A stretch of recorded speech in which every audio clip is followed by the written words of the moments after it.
Assalamualaikum warahmatullahi wabarakatuh. Nama saya Jeffrey.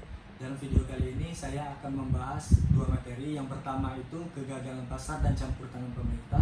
Yang kedua itu peran pemerintah dalam kehidupan ekonomi masyarakat. Oke, langsung saja kita bahas yang materi pertama. Pengertian pasar. Pasar adalah sumber informasi mengenai barang dan jasa yang dapat dilakukan masyarakat. Makin banyak pilihan, maka kesejahteraan masyarakat makin baik.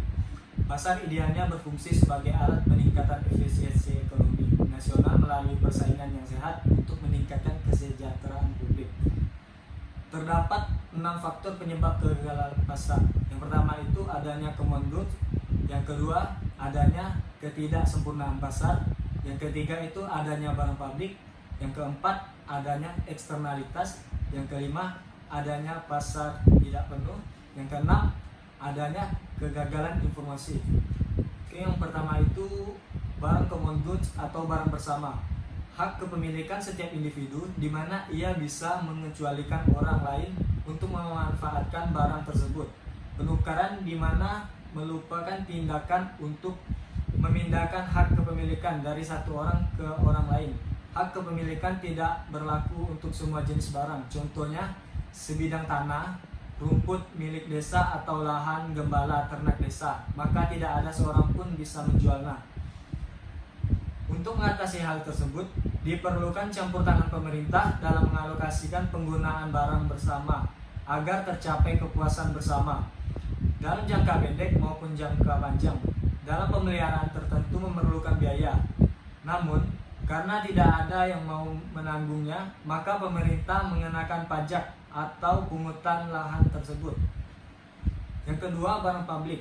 Beberapa jenis barang sangat dibutuhkan oleh masyarakat, akan tetapi tidak seorang yang bersedia menghasilkannya, atau mungkin dihasilkan oleh pihak swasta, akan tetapi dalam jumlah yang terbatas, misalnya tambahan nasional, peradilan, penelitian ilmu pengetahuan, pengentasan kemiskinan, dan lain sebagainya. Jenis barang tersebut dinamakan barang publik murni yang mempunyai dua karakteristik utama, yaitu penggunaannya tidak bersaing dan tidak dapat diterapkan pengecualian.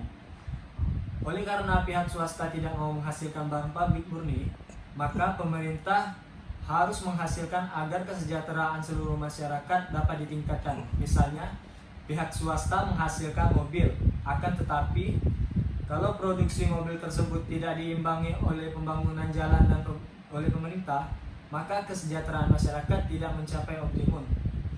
Pada barang publik murni ini, seorang tidak bersedia untuk menghasilkan karena adanya masalah kepemilikan. Yang keempat, eksternalitas.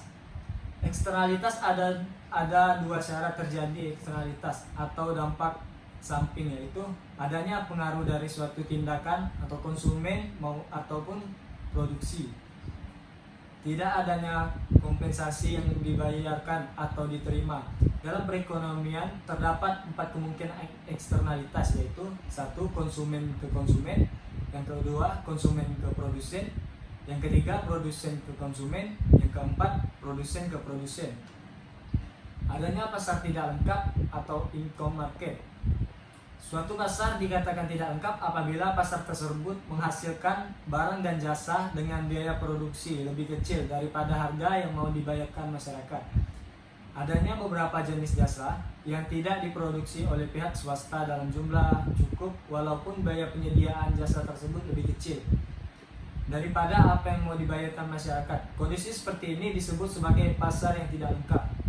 Misalnya saja, untuk asuransi untuk menghadapi suatu risiko tertentu. Misalnya saja untuk asuransi untuk menghadapi risiko tertentu, dalam hal seperti itu maka pemerintah harus menyediakan jasa tersebut.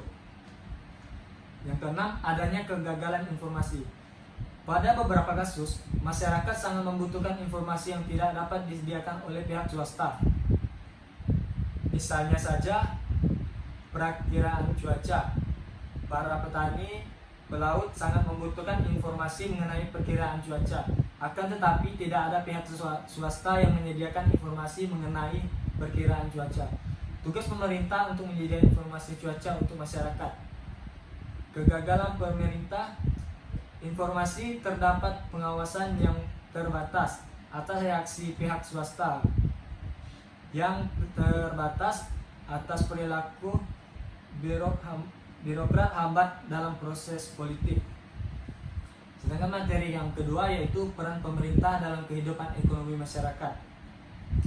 Fungsi pemerintah dalam aktivitas atau kegiatan ekonomi dilihat dari sektor publik. Pemerintah memiliki 3 penting dalam perekonomian, yaitu fungsi alokasi, yang kedua fungsi distribusi, yang ketiga fungsi stabilisasi.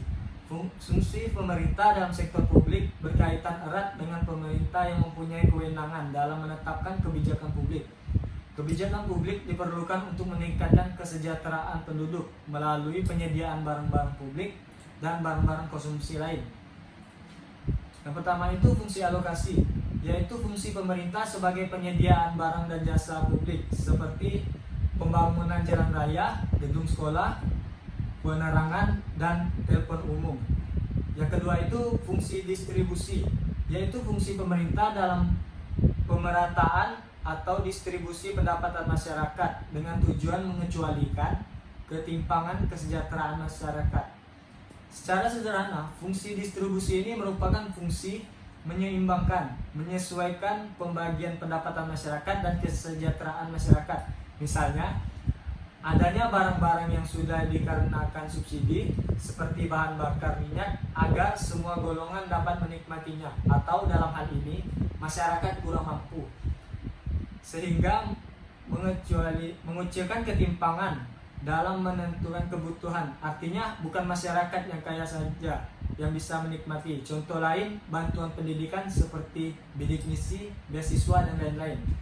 Sedangkan yang ketiga, fungsi stabilisasi, yaitu fungsi menyangkut usaha untuk mempertahankan kestabilan kebijaksanaan yang ada.